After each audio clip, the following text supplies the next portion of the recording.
Hi friends, இன்றைக்கி காலையில் tiffin என்னென்னா சுட சுட தோசை மாவு இங்கே இருக்குது. தோசை ரெடி ஆகிட்டுருக்கு. குழம்பு பாருங்கள் கொதிச்சிட்ருக்கு.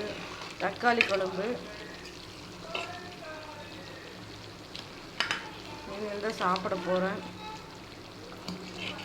உங்கள் வீட்டில் என்னென்னு மறக்காமல் கமெண்ட் பண்ணுங்கள். காலையில் டிஃபனு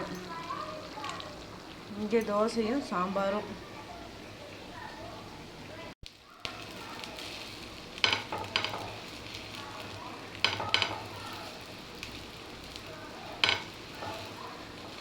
இன்னைக்கு பாப்பாவுக்கும் காலையில் தோசையும் சாம்பாருமே கொடுத்துட்றோம்.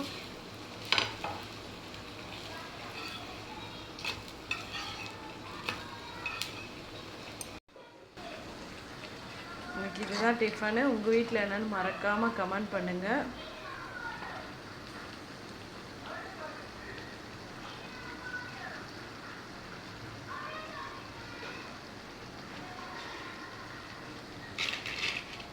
வாங்க சாப்பிட்லாம். இந்த சேனல் பிடிச்சிருந்தா மறக்காமல் சப்ஸ்கிரைப் பண்ணுங்கள், லைக் பண்ணுங்கள், கமெண்ட் பண்ணுங்கள். நன்றி, வணக்கம்.